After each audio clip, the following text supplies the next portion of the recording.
Bismillahirrahmanirrahim. Assalamualaikum warahmatullahi wabarakatuh. Jumpa lagi di channel YouTube Rivanesta. Masih di sudut edukasi, belajar mudah dan menyenangkan. Bagaimana kabar adik-adik sekalian hari ini? Semoga selalu dalam kondisi yang sehat ya. Karena dengan kondisi yang sehat kita bisa belajar bersama untuk membahas soal-soal khususnya matematika ya untuk SD atau MI kelas 6 ya. Ini adalah buku karangan Gunanto dan Desi Adalia terbitan dari GAP atau Gelora Aksara Pratama. Dan pada kesempatan kali ini kita akan melanjutkan pembahasan soal di bab 4 atau pelajaran 4 ya. Kalau buku GAP ini sebenarnya hampir sama dengan buku ISPS, isinya juga sama, cuman di akhir bab atau di akhir pelajaran yang berbeda ya. Jadi tiap latihannya mulai latihan 1 sampai latihan 10 juga sama, soalnya sama persis, cuma di latihan ulangan pelajarannya yang berbeda. Dan kali ini kita akan membahas latihan ulangan pelajaran 4 paket 1 yang bagian B, karena yang bagian A 1 sampai 15 sudah kita bahas di video sebelumnya. Oke, langsung saja kita ke soal yang bagian B ya. Ya, ini soal yang bagian B. Nomor 1, jadi tuliskan ciri-ciri 5 segi 4. Kita diminta untuk menuliskan ciri-ciri dari 5 segi 4. Oke, kita lihat dulu 5 segi 4. Oke, untuk nomor 1 tadi 5 segi 4 diminta ciri-cirinya ya. Lihat gambarnya seperti ini. Jadi memiliki 5 sisi, yaitu alas berbentuk segi 4 dan 4 sisi tegak. Ini alasnya berbentuk segi 4 ya. Kemudian 4 sisi tegak ya. Sisi tegaknya ini adalah yang depan, belakang, kanan dan kiri. Jadi jumlah sisinya ada 5. Jadi satu alas, kemudian selimut atau sisi tegaknya ada 4. Yang berbentuk segitiga ya. Sisi tegaknya berbentuk segitiga, sedangkan alasnya ini adalah berbentuk segi 4. Kemudian ciri yang kedua, memiliki 8 rusuk. Nah, yang dinamakan rusuk itu garis-garis ini ya. Nah, ini yang bagian bawah rusuknya ada 4, 1, 2, 3 dan 4 ini rusuk. Kemudian yang ke atasnya ada 1, 2, 3 dan 4. Jadi ada 8 buah rusuk. Kemudian ciri yang ketiga, memiliki 5 titik sudut di mana salah satunya merupakan titik puncak. Titik sudutnya bagian yang ini ya. 1, 2, 3, 4. Nah, ini 5. Ini adalah titik sudut yang merupakan titik puncak. Jadi memiliki 5 buah titik sudut. Ini juga sudah saya tuliskan juga untuk yang nomor 1 ya. Jadi 5 segi 4 memiliki 5 sisi terdiri 4 sisi tegak berbentuk segitiga dan 1 sisi alas berbentuk segi 4. Kemudian memiliki 8 rusuk. Kemudian yang ketiga adalah memiliki 5 titik sudut dan salah satunya adalah titik puncak ya. Itu penjelasan untuk soal nomor 1. Oke, sekarang kita lanjutkan ke soal berikutnya, soal nomor 2 ya. Kita lihat di sini. Sebuah dus coklat berbentuk prisma segitiga dengan alas berbentuk segitiga siku-siku berukuran 3 cm, 4 cm, 5 cm dan tinggi dus adalah 15 cm.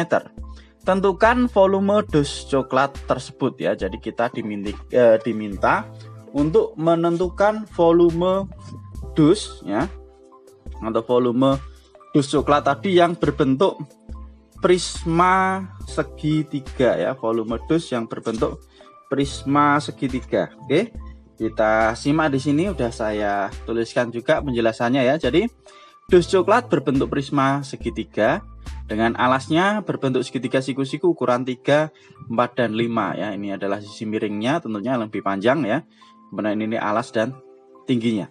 Kemudian tinggi dari dus sendiri itu adalah 15 cm. Ini berarti sebagai tinggi prisma ya. Ditanyakan berapa volume dus coklat. Oke. Volume prisma, rumus untuk mencari volume prisma itu adalah luas alas dikalikan tinggi. Karena alasnya berbentuk segitiga, maka luas alasnya sama dengan luas segitiga ya. Rumus mencari luas segitiga itu adalah setengah alas kali tinggi atau alas kali tinggi dibagi 2. Nah, ini tadi ada 3 sama 4 ya, berarti kita pilih salah satu alasnya yang 3 atau 4 ya. Sama saja, berarti 3 dikalikan 4 dibagi 2. Ini kita sederhanakan, bagi 2 dapat 1, bagi 2 dapatnya 2 ya. Oke, berarti tinggal 3 kali 2. 3 kali 2 hasilnya adalah 6 cm persegi. Maka luas alasnya adalah 6 cm persegi. Kemudian untuk mencari volume dus coklat, berarti volume prisma, tinggal kita masukkan rumusnya luas alas kali tinggi ya. Alasnya berarti 6 cm, berarti luas alas kali tinggi, 6 kali tingginya tadi adalah 15 ya. Berarti 6 kali 15 hasilnya adalah 90 cm kubik. Jadi volume dus coklat tersebut adalah 90 cm kubik. Itu penjelasan untuk soal nomor 2. Kita ke soal berikutnya, nomor 3 ya. Soal nomor 3. Di sini sebuah kaleng berbentuk tabung dengan tinggi 28 cm dan luas alas 248 cm persegi. Diisi minyak goreng sampai setengah bagian. Berapa volume minyak goreng di dalam kaleng ya? Jadi ditanyakan volume yang ada atau minyak goreng yang ada di dalam kaleng. Karena setengahnya berarti nanti kita hitung volume tabung, kita kalikan dengan setengah. Karena di situ minyak gorengnya hanya terisi setengah bagian ya, setengah dikalikan volume tabung. Oke, untuk penjelasan soal nomor 3 ya, kita lihat di sini sudah saya tuliskan. Jadi kaleng berbentuk tabung dengan tinggi 28 cm dan luas alas 248 cm persegi. Diisi minyak goreng setengah bagian. Ditanya berapa volume minyak goreng ya. Volume minyak goreng sama dengan setengah dikalikan volume tabung, sama dengan setengah dikalikan lah volume tabung. Itu rumusnya luas alas kali tinggi ya. Karena udah diketahui luas alasnya, tinggal kita kalikan ya. Berarti setengah dikalikan ya 248 ini kali 28. Oke, kita sederhanakan. Kita bagi 2 dapat 1, bagi 2 dapatnya 124. Berarti 1 kali 124 kalikan 28. 124 kali 28 hasilnya adalah 3472 cm kubik. Jadi volume minyak goreng dalam kaleng adalah 3472 cm kubik. Ini setengah ya, berarti ya. Setengah dari volume kaleng tersebut ya. Oke, karena tidak ditanyakan ke liter, maka satuannya tetap sini ya, 3472 cm kubik. Itu penjelasan untuk soal nomor 3. Kita lanjutkan ke soal berikutnya, soal nomor 4 ya. Nah, untuk soal nomor 4 kita lihat di sini. Ya. Sebuah drum berukuran seperti gambar di samping. Jika 75% bagian drum terisi minyak tanah, berapa liter minyak tanah yang harus ditambahkan agar drum terisi penuh minyak tanah? Nah, jadi ini tetap kita cari volume dari drum ya, yang berbentuk tabung. Yang mana di sini jari-jarinya adalah 70 cm. Kemudian tinggi dari drum ini adalah 90 cm atau jari-jari tabung, dan tinggi tabung diketahui. Nah, karena ini yang terisi adalah 75%, sebenarnya bisa juga langsung kita cari, karena yang harus ditambahkan berarti 100%, total penuhnya dikurangi dengan 75%. Hasilnya adalah 25%. Yang dibutuhkan sebenarnya adalah 25% ya, 25% dari volume drum ini tersebut. Oke, langsung saja kita simak penjelasan untuk soal nomor 4 sebagai berikut. Nah, jadi di sini diketahui drum berisi 75% minyak tanah dengan tinggi 90 cm dan jari-jarinya adalah 70 cm. Nah, maka kita cari dulu volume drumnya ya. Rumusnya adalah luas alas kali tinggi. Karena alasnya berbentuk lingkaran, berarti luas lingkaran ya. Pi R kuadrat kalikan T atau tinggi. Nah, jari-jarinya 70, maka kita gunakan Pi-nya 22/7 ya. 22/7 kali 70 kuadrat kalikan 90. Ini kita sederhanakan ya, bagi 71, ini bagi 7 dapatnya adalah 700. Berarti 22 kali 700 kali 90. 22 kali 700 kali 90, 22 kali 700 hasilnya adalah 15.900 ya, 15.900 kita kalikan dengan 90, hasilnya adalah 1.386.000 cm kubik. Karena tadi pertanyaannya adalah liter, maka kita ubah dulu volumenya ke dalam liter ya, volume drumnya. Berarti dari cm kubik kita ubah ke desimeter kubik. Kenapa? Karena 1 liter itu sama dengan 1 desimeter kubik. Dari cm ke desimeter itu naik 1, tapi karena ada kubiknya berarti dibagi dengan 1000 1000. Kalau naik 1 bagi 10, tapi karena ada kubiknya berarti bagi 1000 ya. Ini kita bagi dengan 1000, hasilnya adalah nolnya tinggal kita coret 3 ya. 1386 desimeter kubik atau sama dengan 1386 liter. Nah, ini volume dari drum tersebut. Lah yang ditanyakan berapa liter minyak tanah ditambah agar drum terisi penuh.